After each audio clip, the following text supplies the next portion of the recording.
Justice Bhushan Ramakrishna Gavai Garu, the Honorable Chief Justice of India and the Chief Guest of today's program. Distinguished guest, Justice P.S. Narasimha Garu, Honorable Judge, Supreme Court of India. Our guest of honor, Justice Sujay Pal Garu, Honorable Chief Justice, High Court of Telangana. Special guest of honor, Sri A. Sudarshan Reddy Garu, Advocate General, Telangana High Court, and Honorable Judges, the learned members of the Bar Council and Bench, distinguished Vice Chancellors of various universities, government officials, dear colleagues, faculty members, enthusiastic students, invitees, press and media, ladies and gentlemen, very good afternoon one and all. It is with immense pride and profound sense of privilege that I stand before you today, not just as Vice Chancellor of Osmania University, but as a representative of this venerable institution. Osmania University, a true temple of learning, has nurtured minds for over a century. As a 108 years old legacy institution, we proudly stand as one of the 7th oldest universities in the country and 3rd oldest in the South India. Our commitment to academic excellence is reflected in our NAC A+ grade accreditation and our consistent high rankings. In the NIRF 2024 rankings, we are proud to be placed 43rd among all Indian universities and 70th in overall category, securing a commendable 6th rank among all state public universities. Globally, we hold 131 rank in the QS South Asia for the year 2025. It's with great pride I share that Dr. B.R. Ambedkar ji was conferred with D.Litt degree by Osmania University on 12th January 1953. Our legacy is defined by the countless luminaries we have produced, from our own former Prime Minister, late Sri P.V. Narasimha Rao Garu, to global corporate leader Dr. Shantanu Narayan, CEO of Adobe, and pioneering cosmonaut Sri Rakesh Sharma ji, and many other eminent alumni spread far and wide across the world, have brought laurels and accolades to the university with their distinguished contributions. Their achievements truly embody the spirit of innovation and leadership fostered here. We are incredibly proud of our diverse and inclusive culture, providing a nurturing home for countless first-generation learners. Our commitment to empowerment is particularly evident in the remarkable fact that 64% of our current student intake are girl students. A shift to significant. We have converted boys hostel to accommodate them. This truly demonstrates how we bring the ideals of our constitution to life. The government of Telangana is focusing on social justice and inclusiveness. The recent initiatives of the government of Telangana justify their vision in this direction. At Osmania University, we embraced future-ready education. Our University College of Engineering has collaborated upskills students in AI and ML and data analytics. Today marks a truly momentous occasion as we are highly honored to host the highest judicial authority of our nation, the Honorable Chief Justice of India. Sir, your presence is a powerful affirmation of academic discourse in shaping the future of justice. We are deeply grateful that you have carved out invaluable time from your extraordinary demanding schedule. I thank all other esteemed dignitaries, Justice P.S. Narasimha Garu, Justice Sujay Pal Garu, and Sri Sudarshan Reddy Garu for their distinguished presence. Your participation elevates this event and provides invaluable encouragements to our students and faculty. We have consciously chosen to organize this event around the Chief Justice of India's lecture on Constitution of India, the contribution of Baba Saheb Dr. B.R. Ambedkar, because it addresses a crucial and enduring need. This platform is vital not just for our students to engage directly with the highest echelons of judiciary and gain unparalleled insights, but also for our faculty and a broader legal community to foster deeper academic and exploration, encourage interdisciplinary dialogue, and strengthen our collective commitment to the rule of law. Ultimately, by emphasizing the critical role of Constitution and Dr. B.R. Ambedkar's profound legacy, we aim to reinforce civic values and promote a more informed and engaged citizenry. This gathering is a testament to our university's unwavering commitment to fostering intellectual growth, critical thinking and civic responsibility. It is our endeavor to not only educate but also to inspire future generations to become conscientious citizens and impactful legal professionals. Once again, my profound gratitude to our Honorable Chief Justice of India, all the distinguished dignitaries, media persons and every single person present here. Your collective presence makes this event truly exceptional.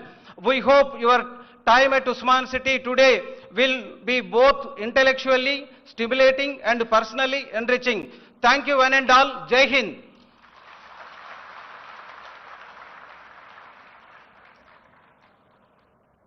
Thank you, sir, for your warm words and for setting the tone for today's reflections.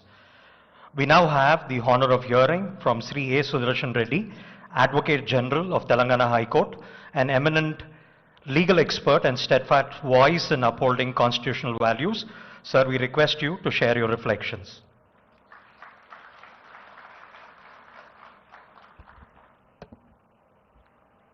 Honorable Chief Justice of India, Sri Bhushan Ram Krishna Gawai, Honorable Justice P.S. Narasimha, Supreme Court of India, Honorable Acting Chief Justice, Telangana High Court, Honorable Judges of the Telangana and Andhra High Court, former Judges of the High Court, Vice Chancellor of Osmania University, Learned Academia, Law Officers of the State of Telangana, Advocates, dear students, it is a day to cherish in the annals of our 108 years old Osmania University to have the Honorable Chief Justice of India, Sri Justice Bhushan Ram Krishna Gawai, as the Chief Guest to address us on the most sacred topic, Constitution of India, the contribution of Baba Saheb Dr. B.R. Ambedkar.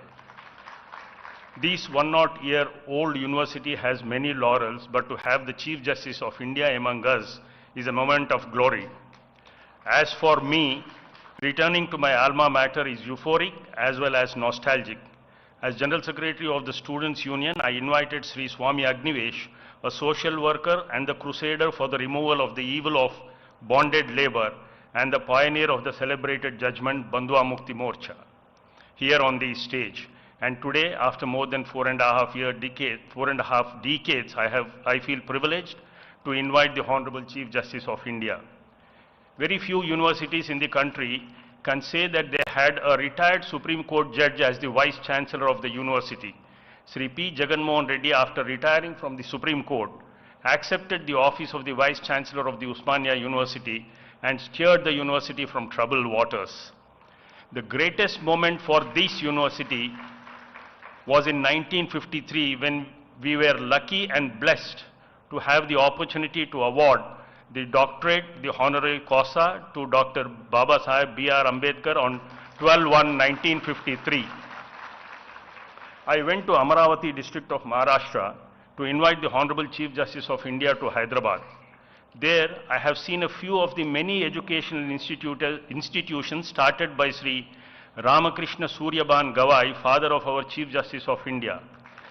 Sri R.S. Gawai, more popularly known as Dada Saheb Gawai, was an educationist, a social worker, member of the Raj Sabha and Lok Sabha, governor of Bihar, Sikkim and Kerala.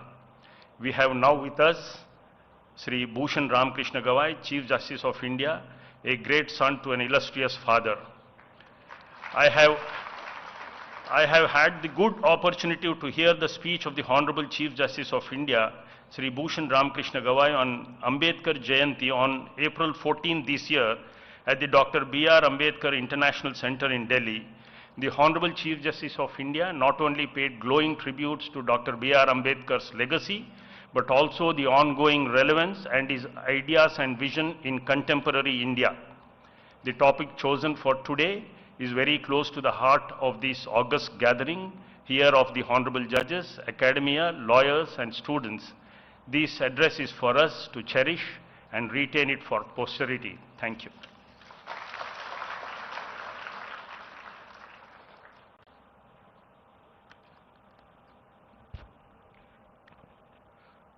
Thank you, Sri Reddy Garu, for your insightful words that reminded us of the enduring relevance of constitutional morality in today's India. May I now invite Honorable Justice Sujay Paul, Acting Chief Justice of Telangana High Court, a distinguished jurist known for his integrity, legal acumen, and commitment to justice, to address this august gathering.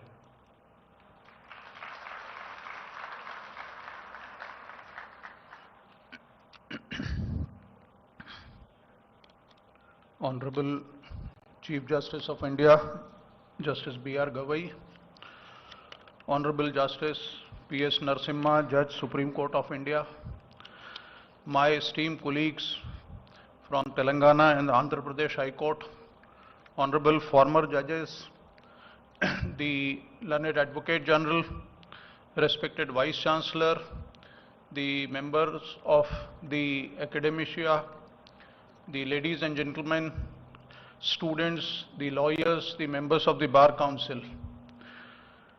We have assembled here to hear the words of wisdom of Honorable Shri Justice B.R. Gavai, the Chief Justice of India, and Honorable Shri Justice P.S. Narasimha, Judge, Supreme Court of India.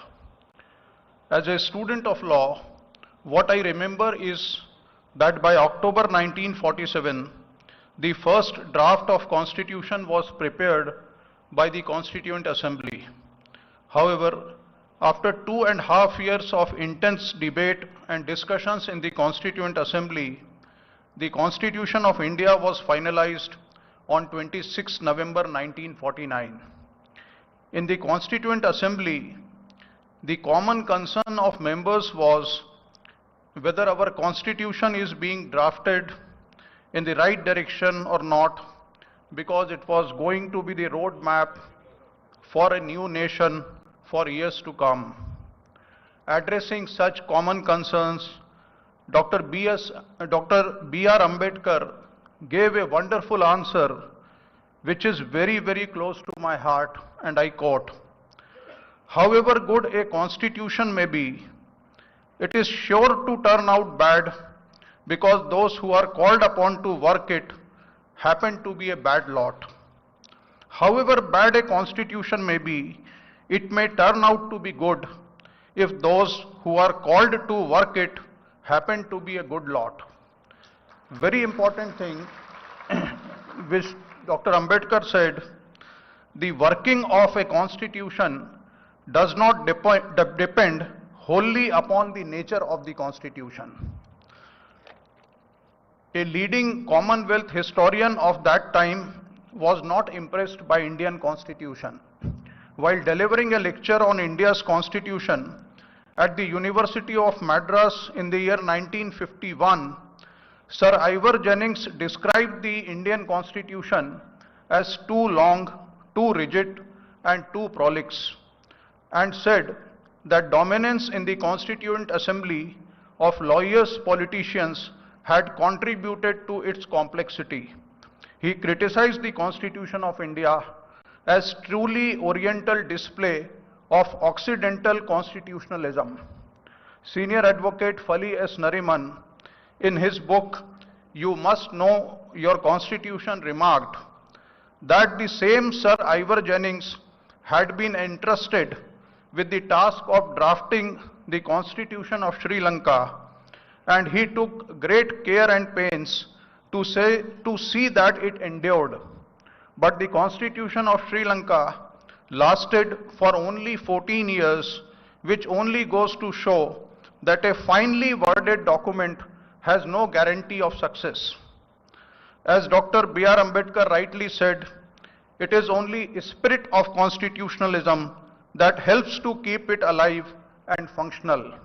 We, the people of India, adopted, enacted, and gave to ourselves the Constitution. We, the people, are also its keepers. At the end, I must thank the organizers to give me this opportunity to address this august gathering. Thank you.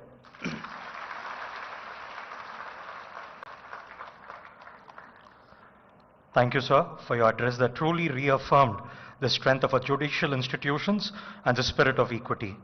It's now my honor to invite Honorable Justice Pamadigantam Sri Narasimha, Judge of the Supreme Court of India, a scholar and statesman of constitutional law, to share his valuable insights.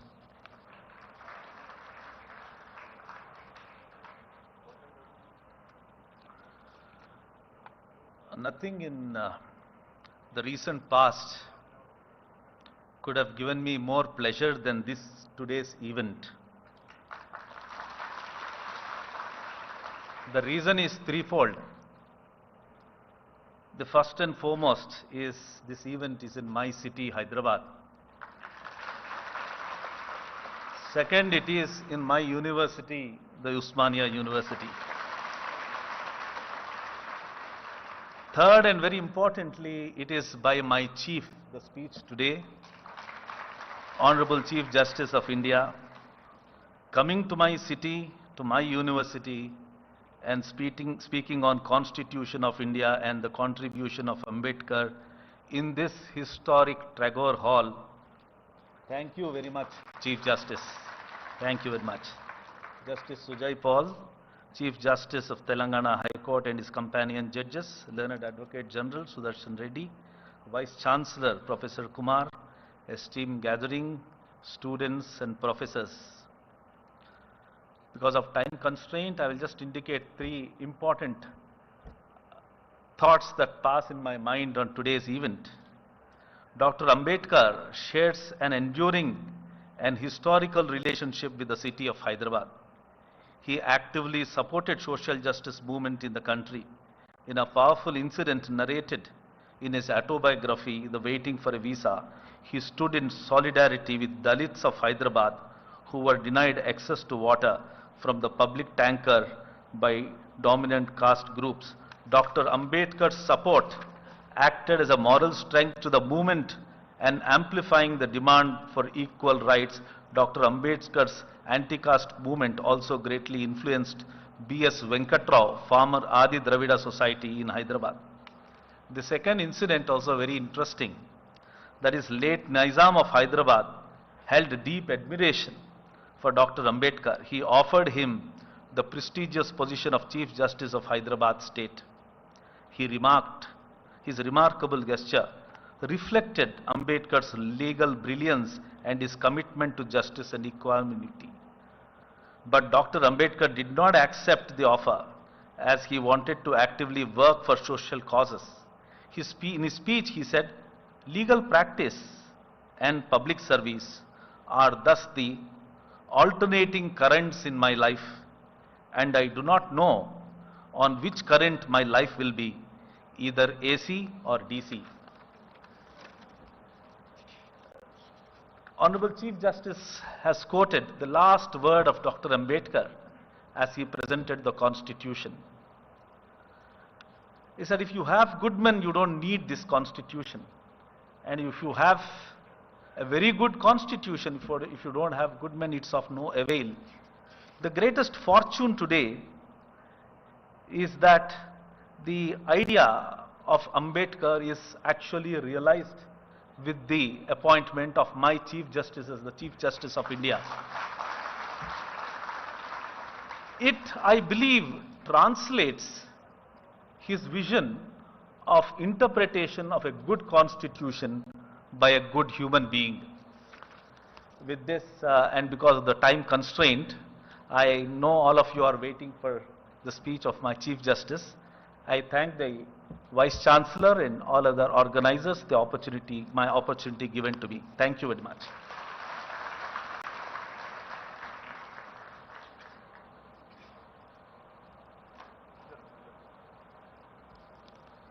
We thank you, Justice Narasimha, for your profound and scholarly reflections on Dr. Ambedkar's constitutional vision. It is now our great honor to invite Honorable Chief Justice of India, Justice Bhushan Ramakrishna Gawai, Chief Justice of India, towering figure in Indian jurisprudence and beacon of judicial integrity, to deliver the presidential address.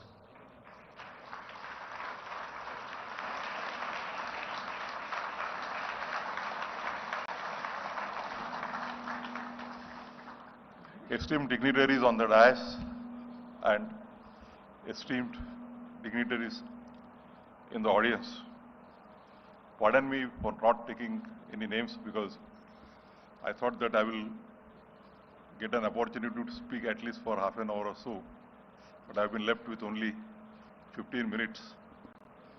The subject is very dear to my heart.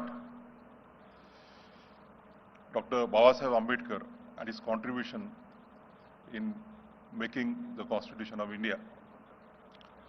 I have extensively spoken throughout the country and even in international universities on the said subject, and as the entire world recognizes it, it's Dr. Ambedkar whose contribution in framing of the Constitution of India is invaluable. I am greatly privileged to be in the university which had honored Dr. Babasaheb Ambedkar with delete in 1953. Without much ado, because in 15 minutes I don't think I'll be in a position to even touch the subject. As all of us know that Dr. Ambedkar's initial entry in the Constituent Assembly was for safeguarding the interests of scheduled castes, scheduled tribes and backward classes. So, as all of us know that the first meeting of the Constituent Assembly was held on 9th of December 1946, and thereafter Pandit Jawaharlal Nehru moved the objective resolution proposing the outline of the Constitution as to what is proposed in the Constitution on 13th of December 1946. Dr. Ambedkar was called to give his views on the objective resolutions immediately within 4 days on 17th of December. Little did he realize that he would get an opportunity to speak so early. He was not prepared to speak. But even then, if you read his first speech, you will be mesmerized with his vision on the Constitution. Dr. Ambedkar said that in the objectives resolution, we have provided for rights. But what about remedies? If the rights are without remedies, the rights are useless. And therefore we can find that Article 32, which has been inserted in the Constitution, a right for redressal of fundamental rights, violation of fundamental rights to any citizens directly before the Supreme Court, is one of the most important rights that is provided under the Constitution. Dr. Ambedkar said that if he is asked as to which is the most important article in the Constitution, he said it is Article 32, without which the Constitution would not be as it is. It is the soul of the Constitution. The second thing he said that coming from a political party wedded to the socialist ideology, there is not much in the objective resolution which gives commitment to the social and economic justice, the social and economic equality. After the partition, the area from which Dr. Ambedkar was elected was part of the erstwhile Bangladesh, and then he was brought in the Constituent Assembly in 1948. He did not know that he would be given the task of being taken on the drafting committee, or in any case as its chairman. And then with great hard work spanned for more than 2 years, the drafting committee prepared an elaborate draft constitution which was presented on 4th of December 1948. And we'll say that the speech Dr. Ambedkar made on 4th of December 1948 gives a reflection as to what the Constitution stands for. It provided a single citizenship. Dr. Ambedkar said that though we have a federal system, it is unlike the American federalism. In America, you have dual citizenship. You can be a citizen of one state as well as the Union Federation. He said that in America, there can be different constitution for the federation and the different constitution for the states at the same time. But Dr. Ambedkar said that for keeping India united, a strong country, then the situation warranted only one single constitution which would be applicable to all the citizens, all the states throughout the country. And therefore, we have concept of the one nation, one constitution.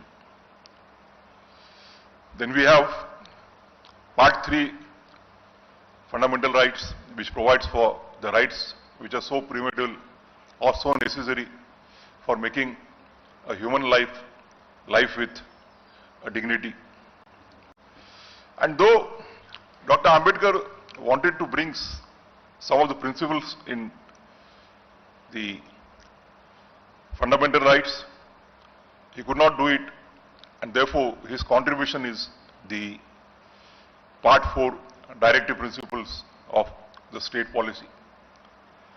He rolled out a roadmap so as to guide the legislatures and to guide the executive as to how they should enact the laws and as to how they should execute those laws in order to achieve the promise of social economic justice as enshrined in the Constitution. Then there was a debate for almost a year, and finally, after lengthy debates, Dr. Ambedkar replied to the debates on 25th of November 1949. Dr. Ambedkar was criticized that the Constitution is too much federal, and on the other hand, he was criticized the Constitution is too much centric. Dr. Ambedkar refuted the allegations and said that the Constitution is not too much centric or not too much federal, but we are giving a Constitution to the country. We'll keep the country united in times of war and times of peace. And we see that in the journey of last 75 years, though we had many external aggressions, many internal disturbances, but India has always remained strong and united. And in my respectful opinion, the contribution of the Constitution of India in keeping the country united and strong is totally invaluable. Then Dr. Ambedkar was given a criticism that the directive principles are nothing else but a pious obligation, a pious charge without it being enforced.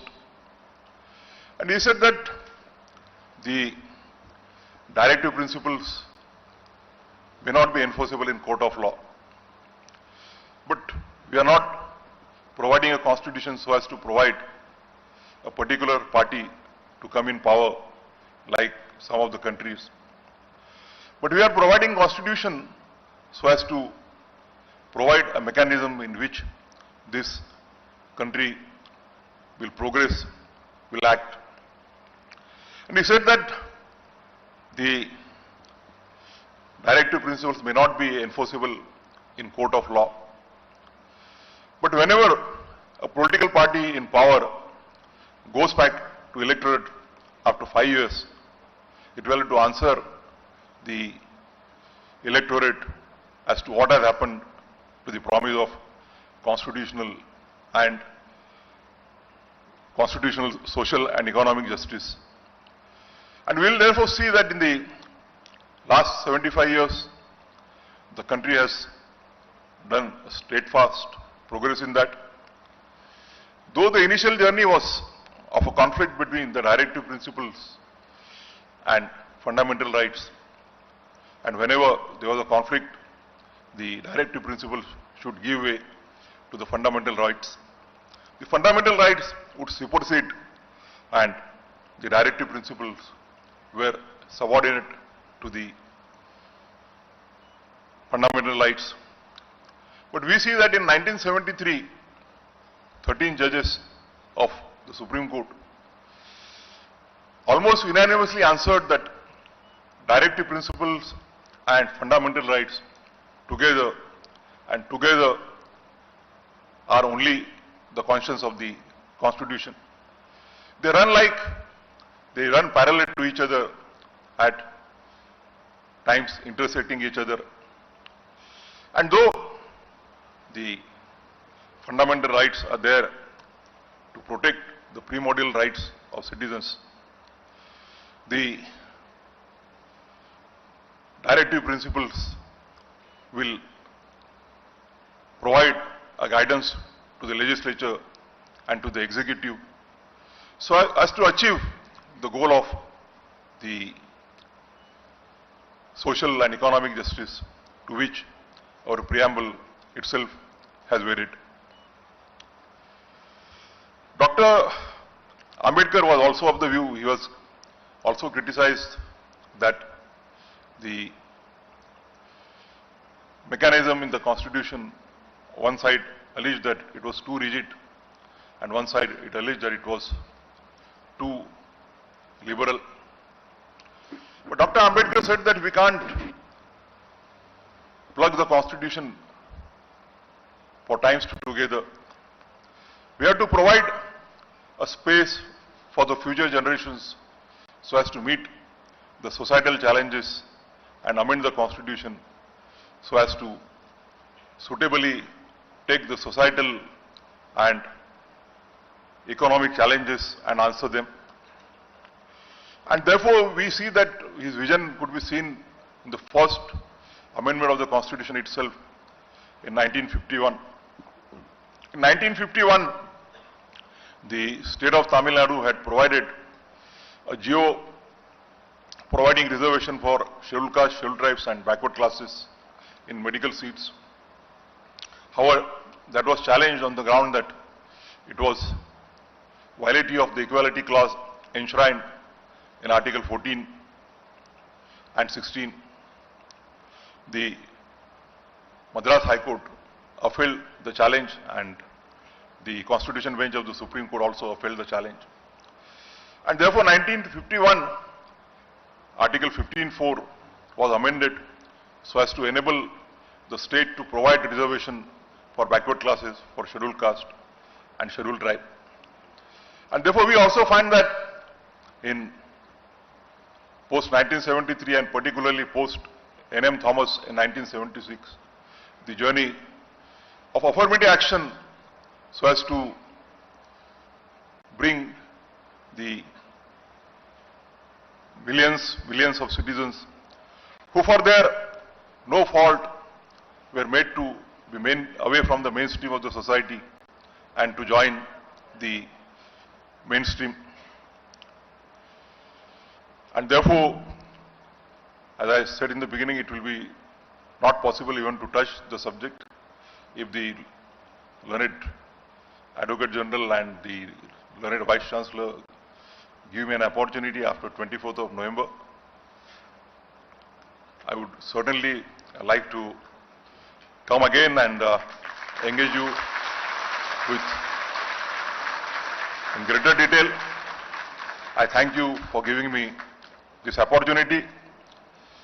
Let us all commit ourselves to taking forward the goal of our framers of the Constitution in achieving economic and social justice along with the political justice and ensure that the justice reaches to the last most needy citizen of the country. Thank you very much.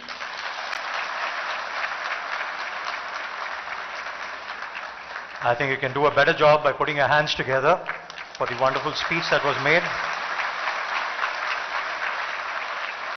Thank you, Honorable Chief Justice of India, for your inspirational words and for illuminating this occasion with your wisdom, presence and statesmanship. We have a short felicitation function, sir. 2 to 3 minutes, so not much then. Not much. May I request a registrar, OSD sir, and Madam Shobharani ma'am to do the felicitations to our chief guest first.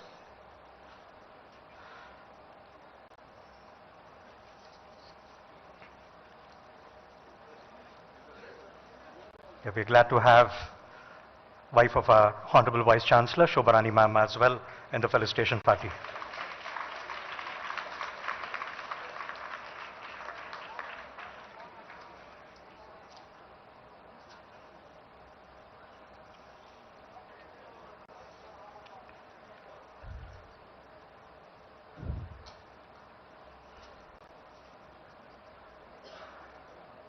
Very quickly, I request the felicitation to be done to our distinguished guest, Justice Pamadigantam Sri Narasimha Garu. Very quickly. I request a VC, Registrar and OSD to do the honors, please.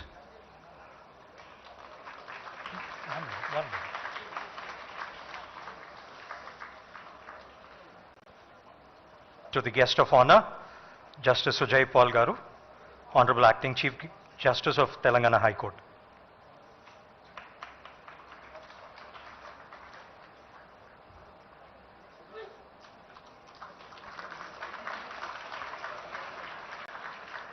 To our special guest, Sri A. Sudarshan Reddy Garu, Advocate General, Telangana High Court. Sir, please. Then very quickly, I request the judges of the Telangana High Court to do the honors to the chief guest. The judges of the Telangana High Court to do the honors. And next it is to do with the EC members of the Advocate Association of High Court of Telangana. Very quick, please. I know we are running short of time. Excuse me for hastening up things here.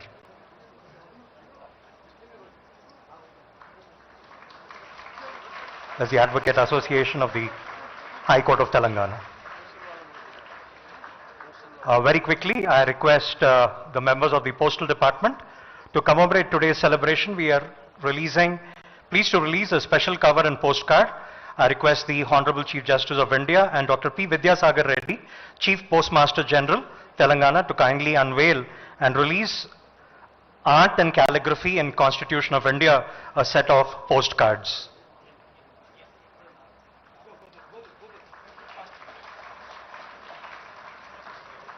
Yeah, very quick group photograph, and then we'll have the release of the special cover and postcard.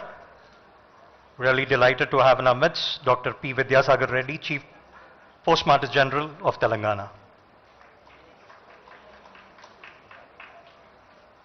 Thanks to all the EC members and the Advocates Association of High Court of Telangana for the felicitations.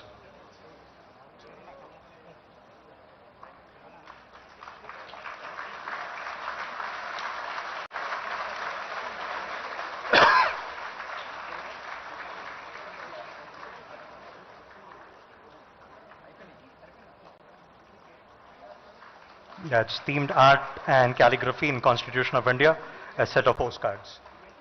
Kindly unveil the same.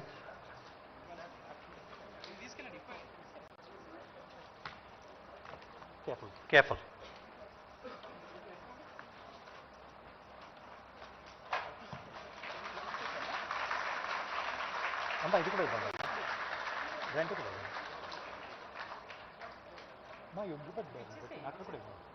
Amma, you go in that corner. Yeah. Amma, you can stand at that corner.